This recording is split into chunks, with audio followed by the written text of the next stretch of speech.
Slowly relax.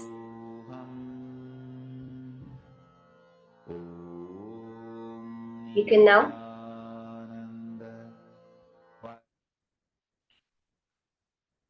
verify the movement that happened. You can look back if you've taken a video or a photograph, before photo, after photo. You can check how the change has happened. You can see this whole manifestation. Every time a manifestation happens, we have to celebrate it. Why is that? Because you are saying yes to Paramashiva. Because manifestation is nothing but you manifesting Paramashiva. You being that consciousness, you recognizing that consciousness inside of you. So when you celebrate it, you're telling, yes, Paramashiva, I want more and more of this. And you're making it happen. As I was telling before, we have the whole way of the placebo effect. We see, right, how just our belief can make a reality. Now, I mean, we all be thinking, oh, I believe only negative things. I only believe bad things happening. I do not believe anything good happening.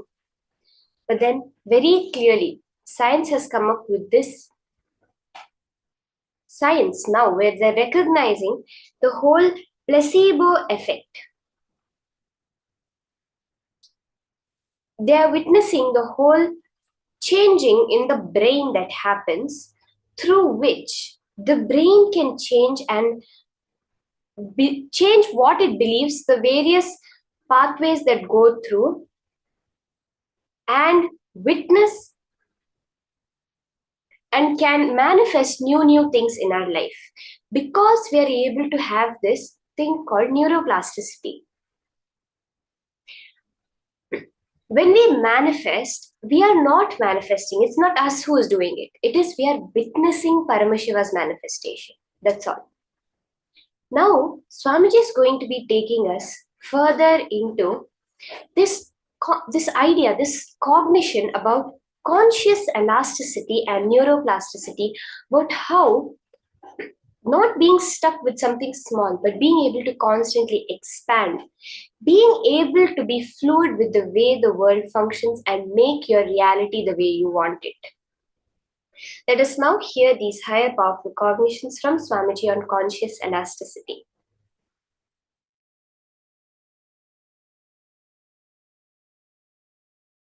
Paramashiva's message from Kailasa. understanding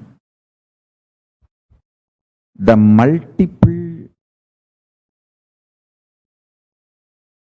dimensions of your existence can coexist without chaos and prioritizing simultaneously, spontaneously in you makes you chaos free, stress free, tiredness free, incompletion free, worry free. Listen, I'll explain. Very simple thing I can tell you. Visualize yourself with the 25 heads of Paramashiva, 75 eyes. Now decide all your problems, difficulties, business, everything. You will think through these 25 heads and find solution. Please listen.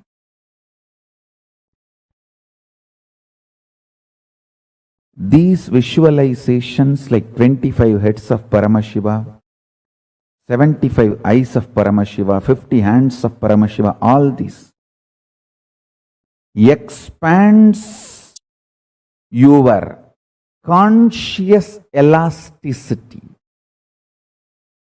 Mark these words. Mark this word. Conscious elasticity means capacity to conceive larger ideas, ideologies, principles, theologies without getting broken or damaged, feeling consistently all the multi-dimensions of your existence and the cosmos is organized, centered on you, your consciousness. Listen. If you feel in the waking state who you are and in the dream state who you are is absolutely unconnected and not even able to have connection, be very clear, it means you are highly stressed and almost broken inside.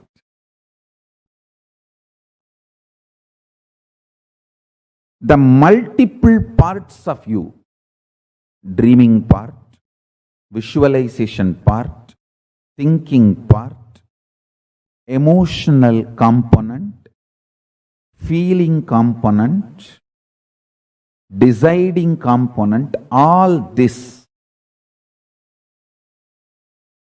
if it is connected in sync, synergic, that is what I call conscious elasticity. It just gets pulled, pushed, dragged, but never gives way, breaks. Falling into dream state, falling into deep sleep, getting out of it should be almost like a sweet vacation.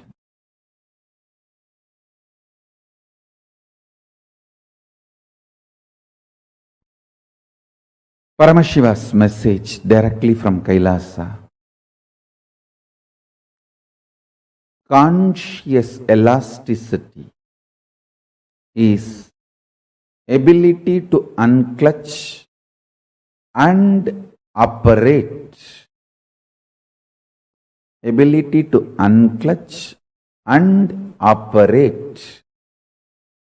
In Sanskrit, we use the word called Sahaja Samadhi. Ability to be absolutely stress-free, but alive, active, vibrant.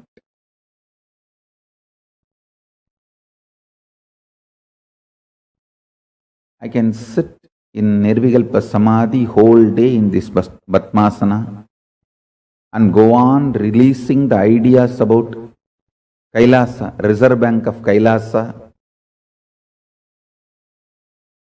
Usually, presidents, prime ministers, head of states, if they want to reveal something, announce something to the world, they will call for a press meet. There will be a formal press meet. They will announce and the media will ask questions and they will answer. Then it will be taken to the world. But here, I did not even make the announcement. I said, I will make the announcement on Ganesh Chaturthi. That's it. It is all over media and social media, internationally, globally. I finished the satsang, went and sat in Samadhi, attended to some of my puja and all the spiritual activities. When I came out and saw just Reserve Bank of Kailasa, 200 videos are up there. Actually, we are ready to announce. We are going to be announcing. And I am already ready with all the policies. Very elaborately, the economic policies and economic strategies. And actually, I was planning this 10 days Brahmotsavam itself. I will detail out all the economic policies and principles, strategies with Shastra Pramana in English and in Tamil, both languages. In both languages, I will use Sanskrit. Fundamentally, the policies are formed based on Sanskrit scriptures. So the policies are in Sanskrit, translated in both the languages, English and Tamil, both languages.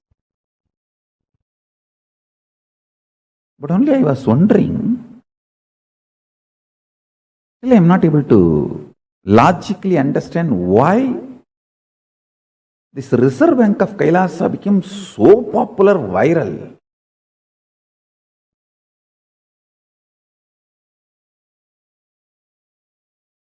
Because I am talking every day, so many things. Understand the principle of conscious elasticity, then you will be able to understand what I am trying to share with you all. Conscious elasticity means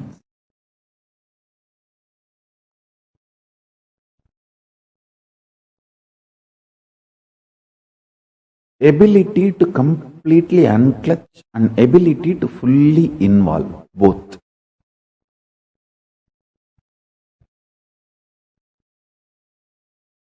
This ability gets built in your system when you start enjoying unclutching more and more.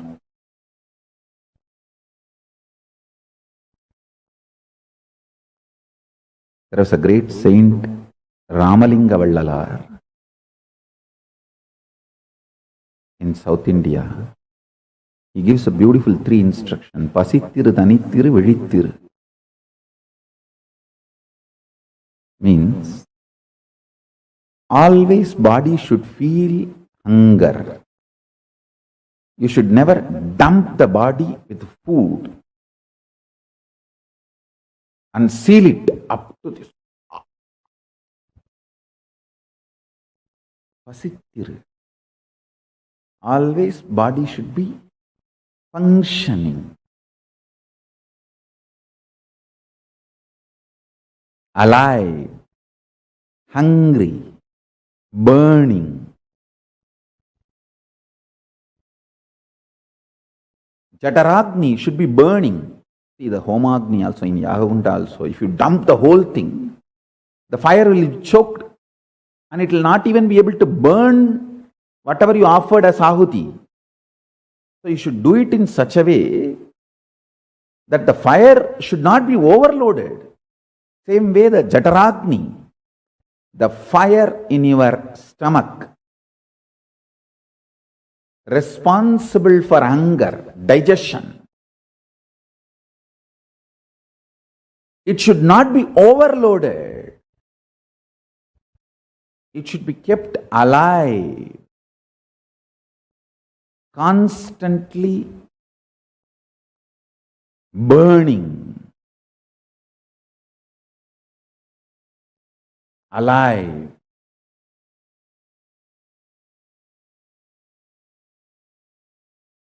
Excited, inspired, burning.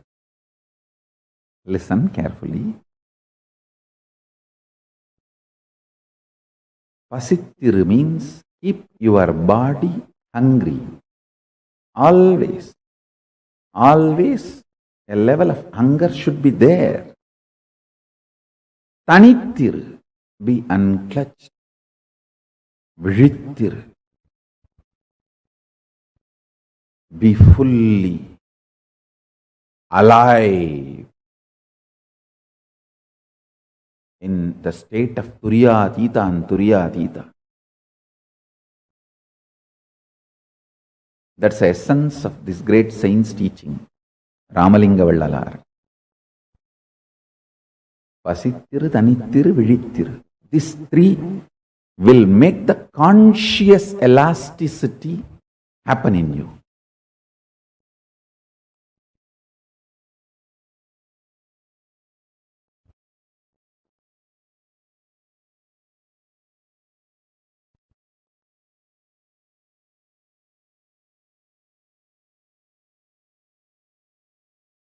I tell you,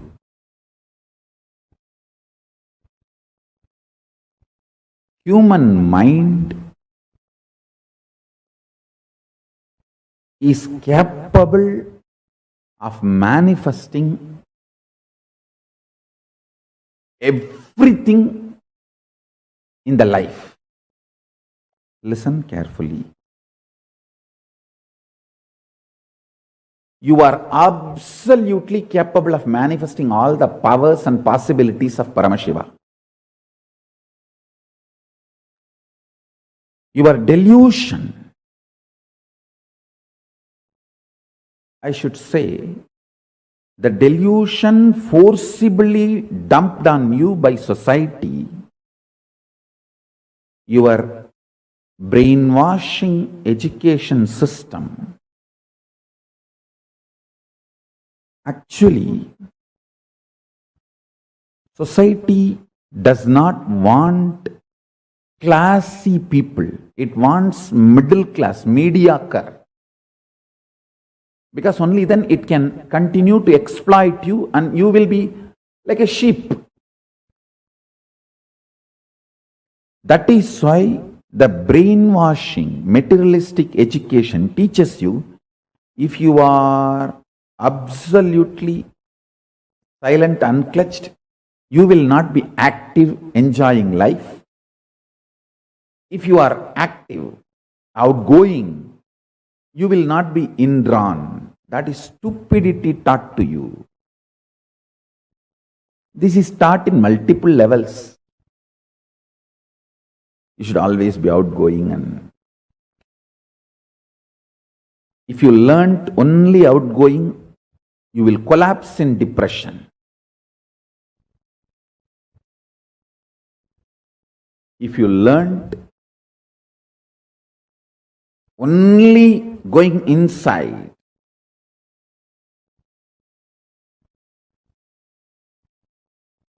you will not collapse in depression.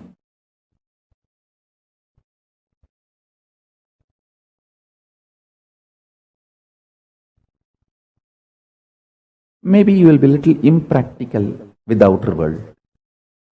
But I tell you, real unclutching is neither only going inward nor only going outward. It is expanding your conscious elasticity. The more you learn unclutching, you will have the ability to go inward and you will have so much excitement and deep involved thinking through. So many celebrities who are absolutely outgoing are depressed and suicidal in their personal lives. Celebrity suicide is not accident. By the fundamental design of the binary logic and Macaulay education and materialistic brainwashing, only outgoing person has to be suicidal. It's not something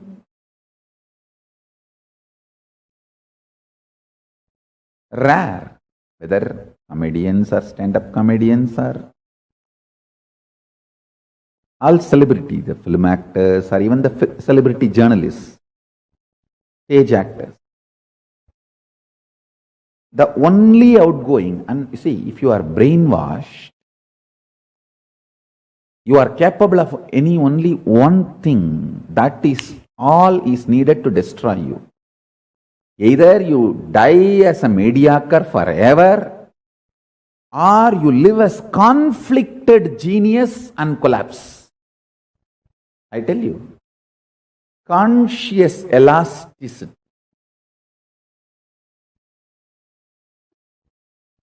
Capacity to be in absolute Turyatita, in Nirvikalpa Samadhi, and Jakrat, involved. Conscious elasticity means you can catch a thought before it gets formed inside you. Microscopic. And you can see the stars. Telescopic, and know the path it is traveling. Understand? You can catch a thought before it forms inside you. Microscopic. You can see the stars and its path. Telescopic is what I call as conscious elasticity. I tell you, you are simply capable of it.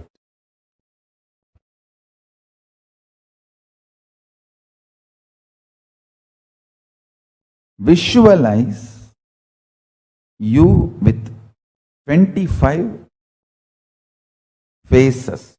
I tell you, every day you are also doing all these 25 actions. You are creating something. You are maintaining something. You are rejuvenating something. You are pulling yourself out of delusion sometimes. You are liberating yourself sometimes.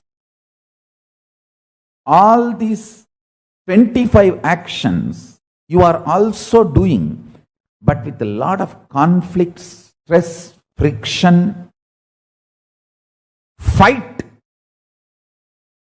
internal chaos,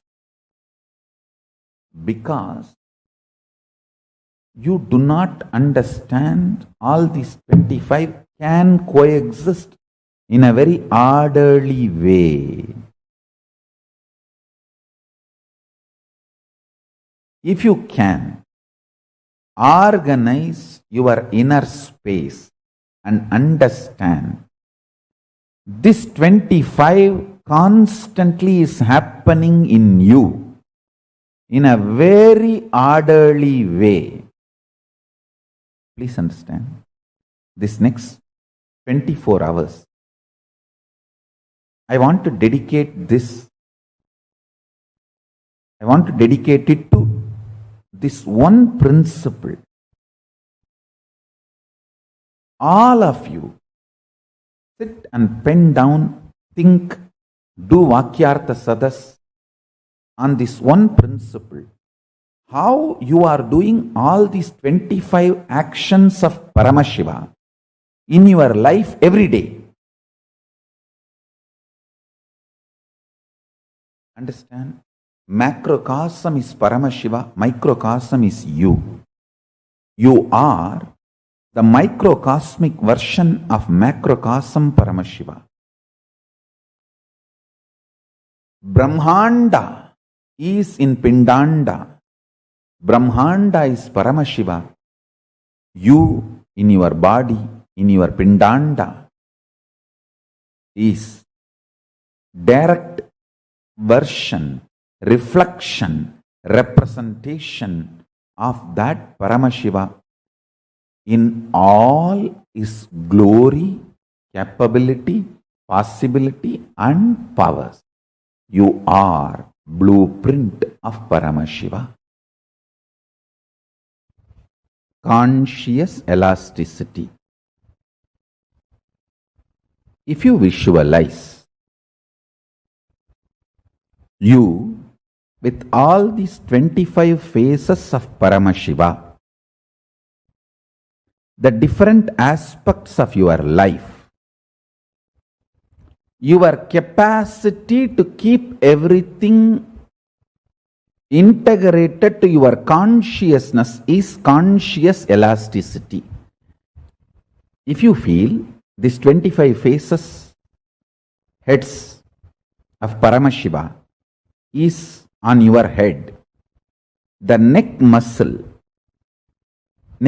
actually keeps all the heads integrated to your body. Same way, the conscious elasticity is the neck muscle keeps all these 25 phases and paces of you, keeps integrated to your consciousness. Understand? All of us are doing these 25 activities. You are creating, maintaining, maybe in small scale, destroying, putting in delusion, pulling out of delusion, liberation. All of us are doing. See, when you give a consolation, a loving smile, or a simple loving hug to a friend, you are liberating that person from suffering. So every day, knowingly, unknowingly, all of us are doing all these 25 activities. If you are in chaos, disorganized, you suffer as bandha jiva, bound soul. If you become organized, understand these 25 phases of you is part of you and integrate them. By building a conscious elasticity, you become Paramashiva. Unclutching strengthens your conscious elasticity. Your ability to be a creator or rejuvenator or liberator or destroyer or deluder, all your dimensions will be in sync if you know how to be unclutched. By more and more unclutching, build conscious elasticity. That's the essence of today's satsang.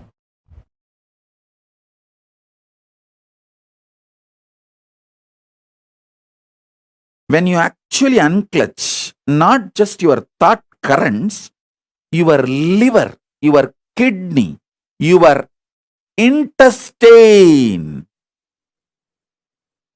the very elasticity and plasticity of your brain changes. Listen. Youth means whose brain still retains the elasticity and plasticity for the new, exciting, enlightening life. Intense life. Youth has nothing to do with based on your date of birth, year of birth. Youth means whose brain is plastic enough, elastic enough to manifest the grooves, to radiate enlightenment, excitement, intensity, joy, life positivity is youth. So when you unclutch, sit in unclutching, your liver changes, your intestine balances, the elasticity and plasticity of the brain, the ability of your brain to develop the new grooves changes. It's no more a dead, frozen stone. It's a living clay in which the new grooves can be formed.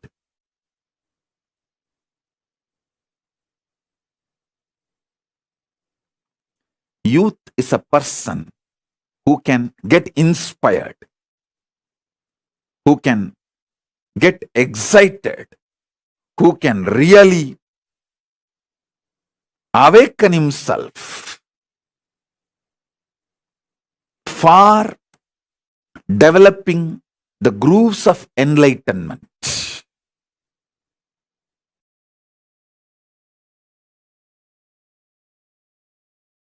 Simplest way,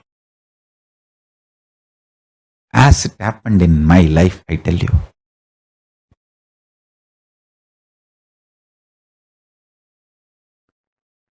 I just know my Guru is Paramashiva and I am committed to him.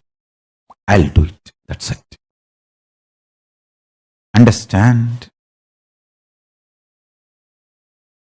But I know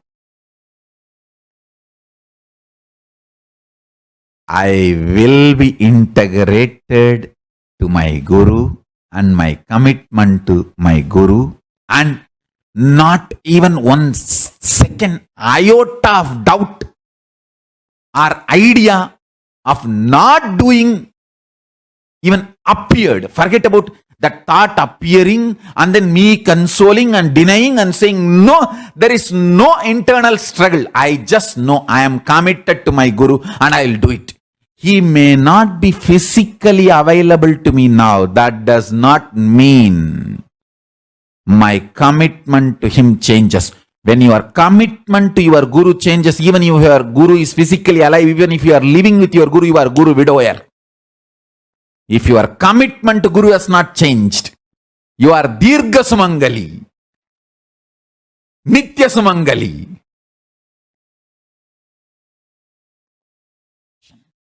I am committed to my Guru and his word to revive the enlightened civilization, Kailasa and the planet Earth. I'll do it. I will continue to strategize, and I also know very strongly I cannot be destroyed. I am Akshaya. Because my Guru is Akshaya. I am committed to him and he is in me. He has given me that oneness. I am Akshaya. I cannot be destroyed. I'll do it.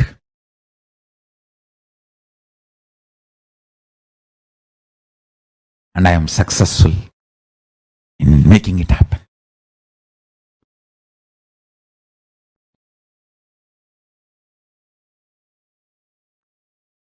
I tell you,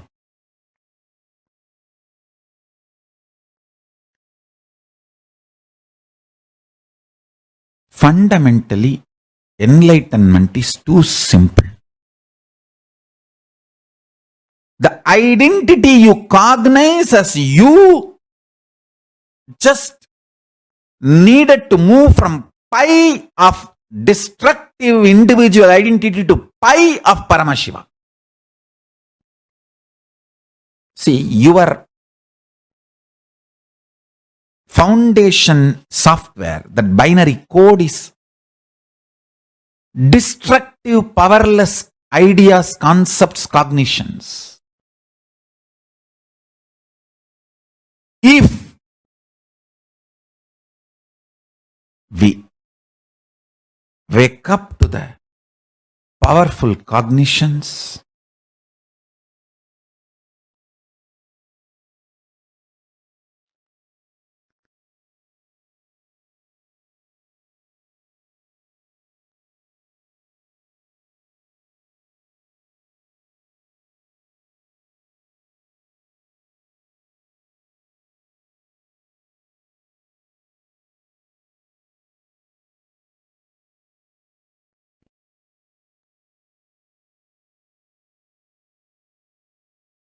I tell you.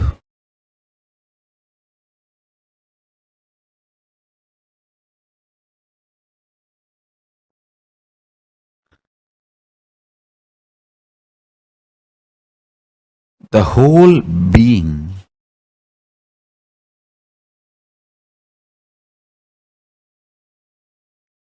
you will move in right direction. Understand? If you are moving in wrong direction, even your success is a struggle. If you are moving in right direction, even if your struggle is success. Even your struggle is success.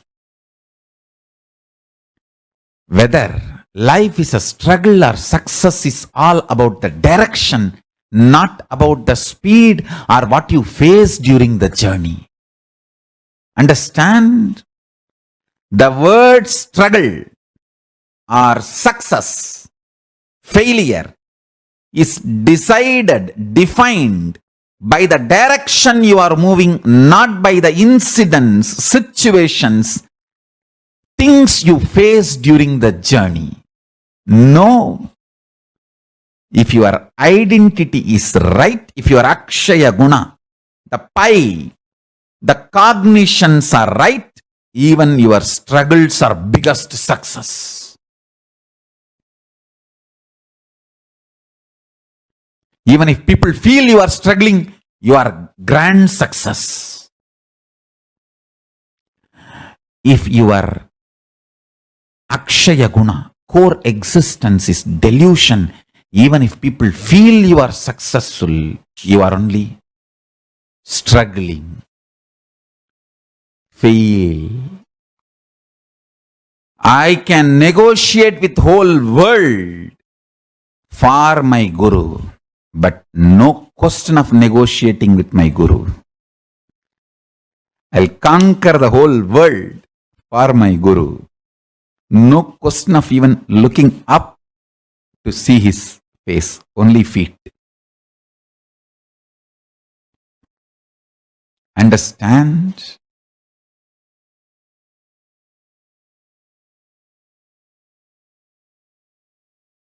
Pi of Paramashiva is Guru.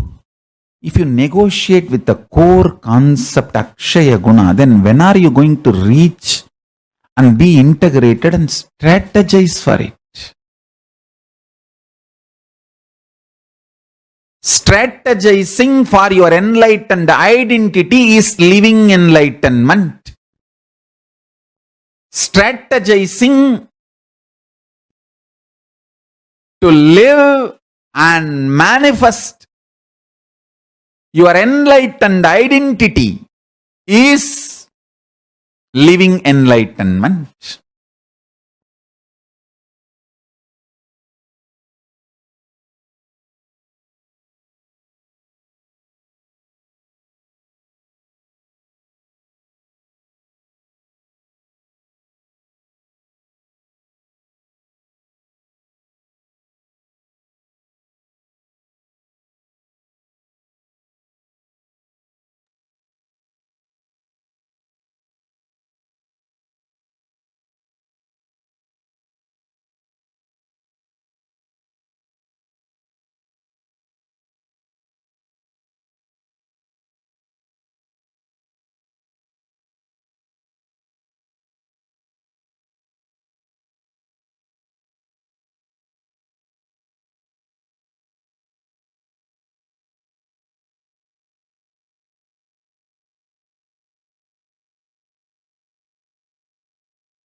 Sorry all, sorry for the technical glitch.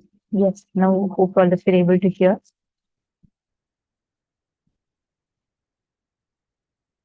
Yes. Swamiji was revealing to us about the 25 actions of Mahasadashiva.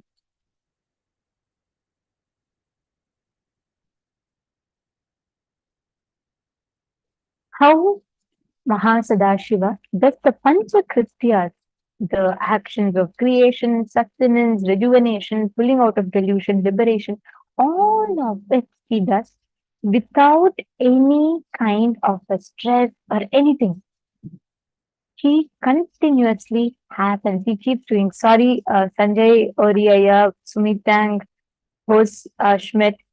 I know all of you were trying to signal. I apologize. There's a small mistake. Okay. So now what we are going to be understanding is how it is possible for us to experience that multidimensional activity of the cosmos. How can me, you, all of us manifest that conscious elasticity that Paramashiva, Mahasadashiva exists in? Listen very carefully.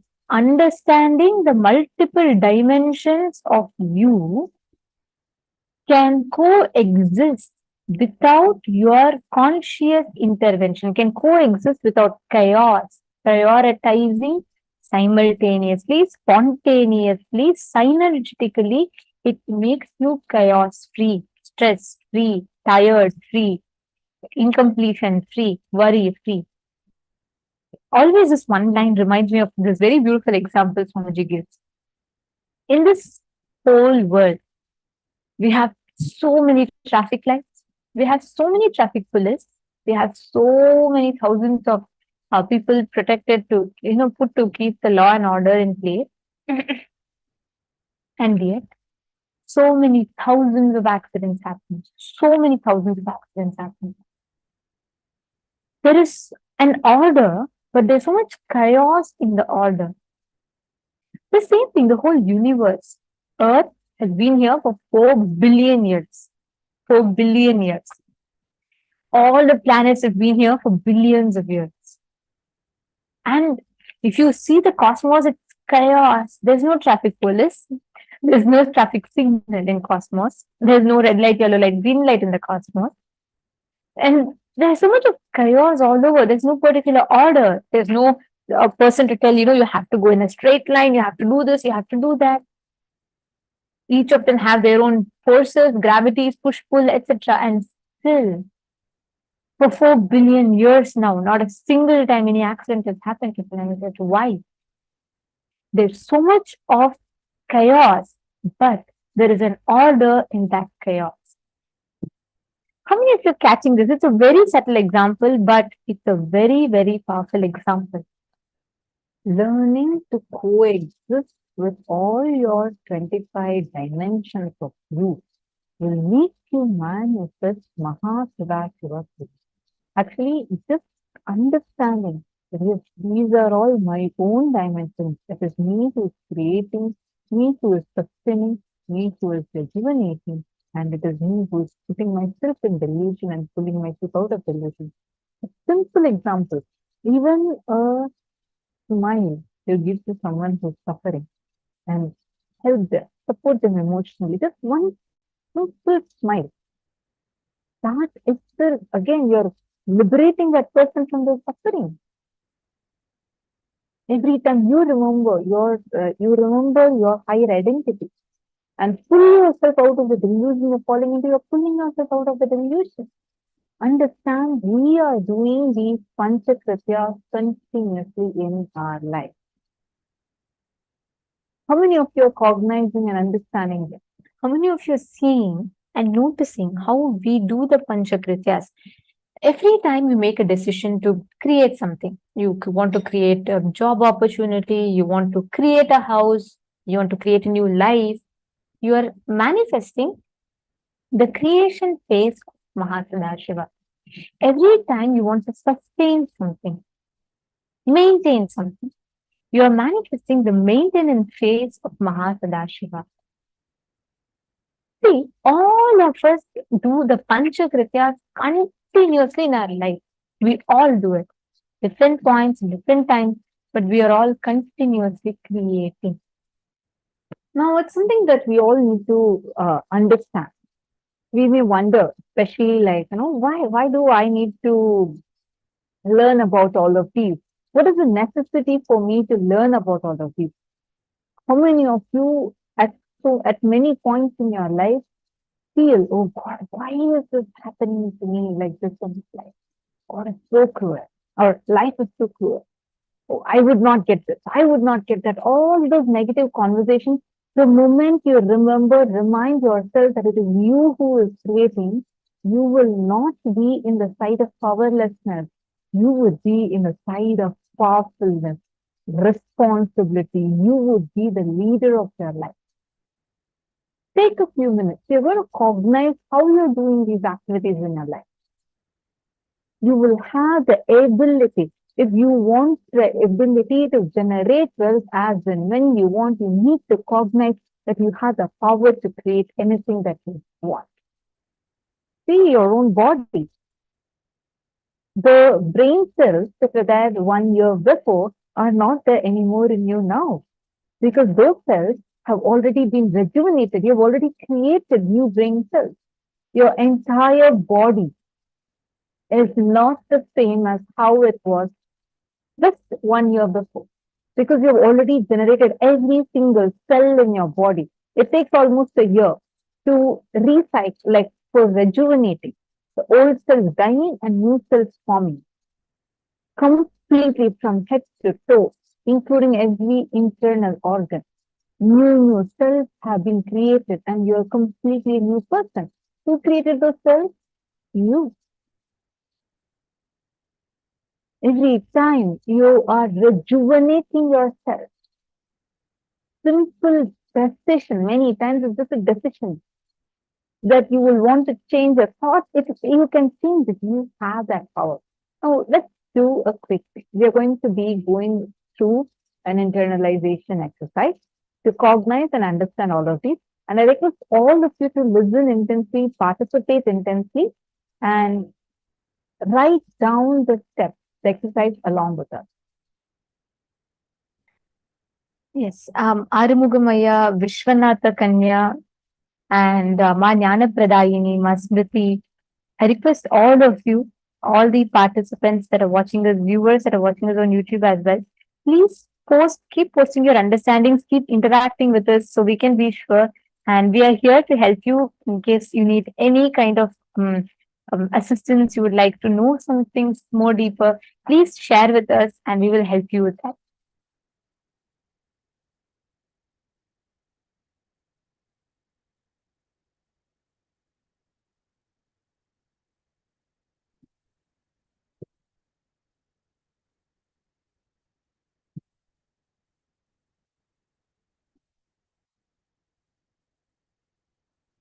Understanding the multiple dimensions of your existence can coexist without chaos, and prioritizing simultaneously, spontaneously in you makes you chaos-free, stress-free, tiredness-free, incompletion-free, worry-free.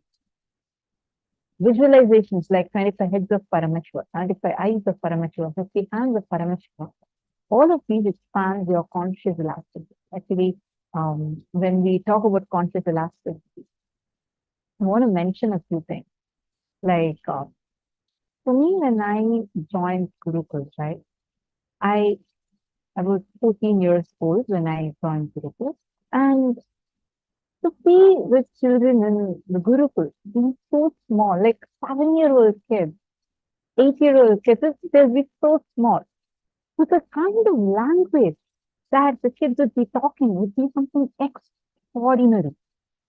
First time when I joined Gurukul, it was like, wow.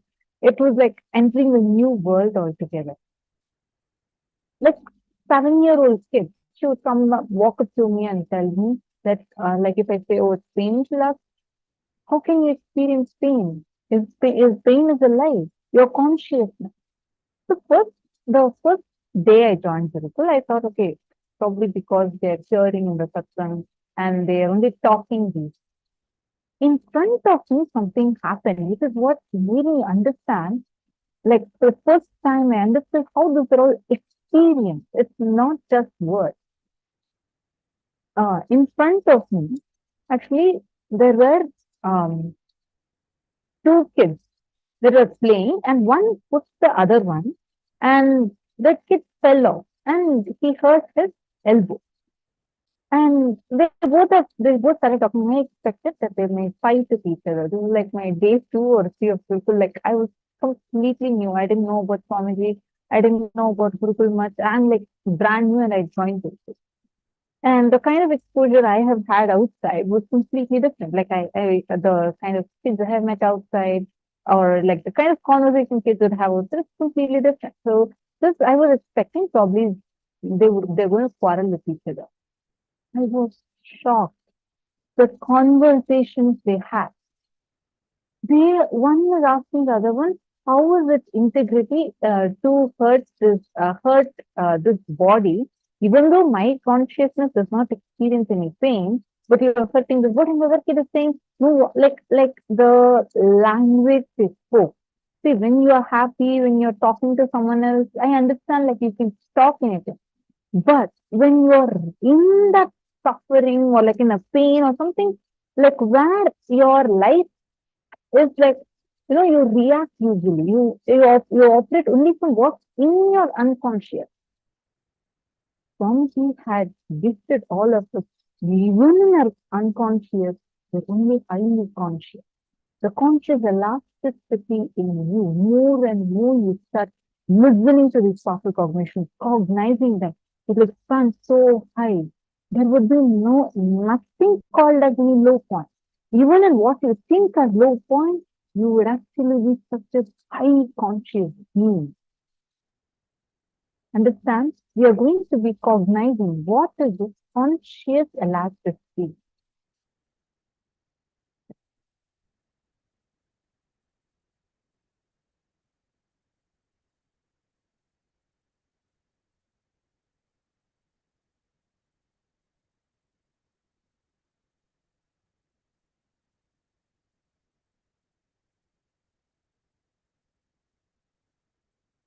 You actually unclench not just your thought channel, your liver, your kidney, your intestine, the very elasticity and plasticity of your brain change. Real unclenching is neither only going inward nor only going outward. It is expanding your conscious elasticity. Take a few minutes, cognize every single word. Each word in this is so important. Conscious elasticity means you can catch the thought before it gets formed inside you. Microscopic, and you can see the star, telescopic, and know the path that they are traveling. You have the ability to do both at the same time, simultaneously, synergetically. Every day, knowingly, unknowingly, all of us are doing all the 25 activities of Mahasadashiva. If you are in chaos, disorganized, you suffer as Bandha Jiva, bound soul. If you become organized, understand these 25 phases of you as part of you and integrate them by building conscious elasticity, you become Paramashivam. All these 25 are available to you.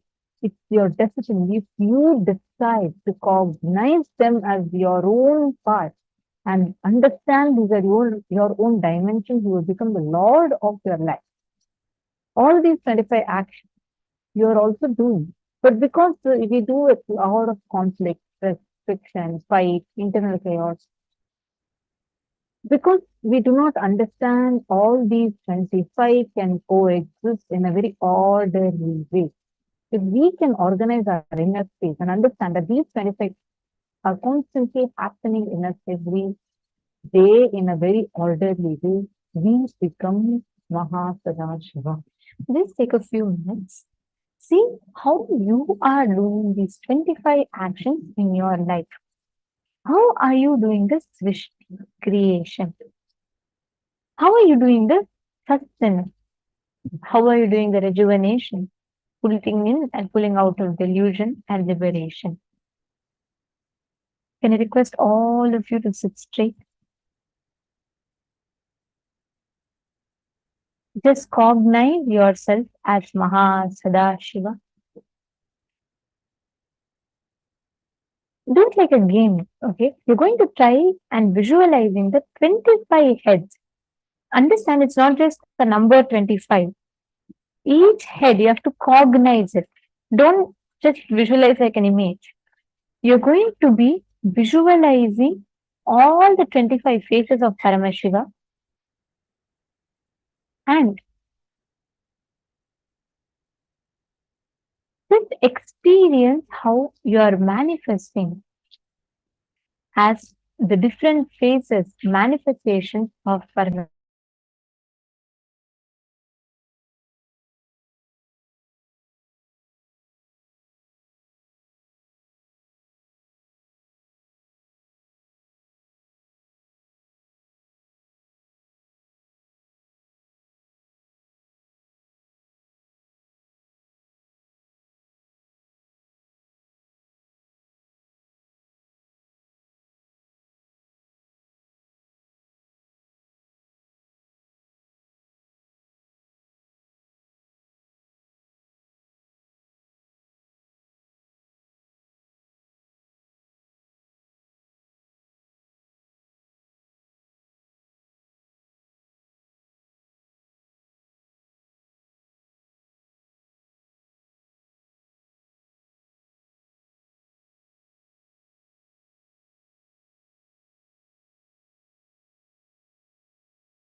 Now, in that same space of sitting as Paramashiva, we are going to enter into the power manifestation. All power manifestation happens from that space of being Paramashiva only. When you consciously cognize, witness yourself as that being with 25 heads, 50 hands, 75 eyes, You just know that there's nothing impossible for you in this universe. So now we'll be continuing the power of consciousness over matter. As we did in the previous round, we had a needle kept in the water on which we were moving it on the surface of the water.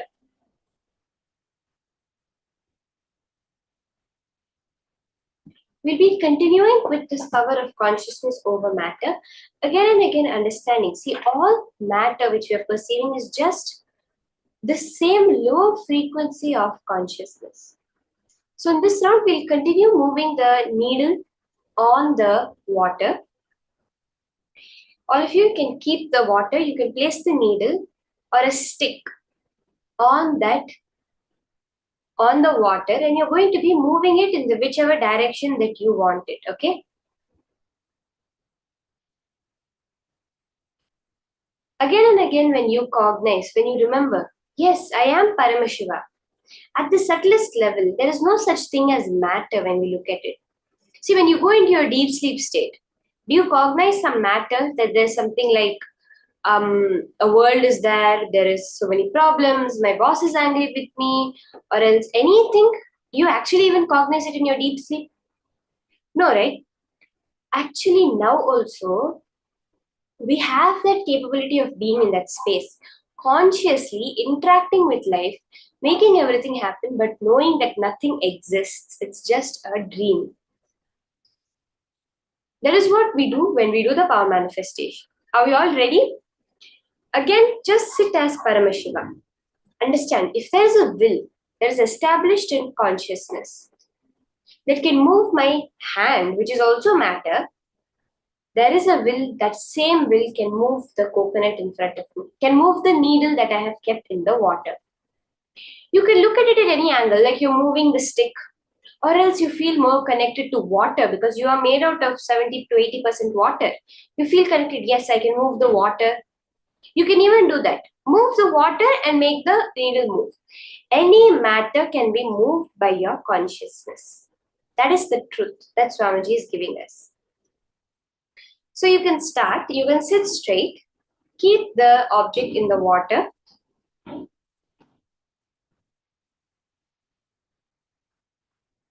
And sit with your head, neck, and spine in a straight line. Start unclutching. Then chant the Mahavakya and sit. Look at yourself itself as Paramashiva with 25 heads, 75 eyes, 50 hands. You're not visualizing. Leah Khoury, you're asking, I go thoughtless and then I visualize. You are being that. You're not visualizing yourself as Paramashiva. It's not a image that you're bringing up. You are being Paramashiva in that moment. Like how you feel yourself in your body. You are feeling yourself with that much, with that many faces, that many hands, that much possibility within you. When you go to the thoughtless space, automatically you'll be able to cognize those higher dimensions of yourself. So let's start the manifestation.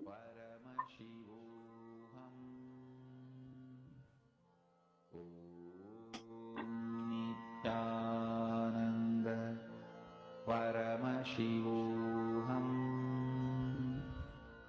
Om Nithyananda Paramashivoham Om Nithyananda Paramashivoham Om Nithyananda Paramashivoham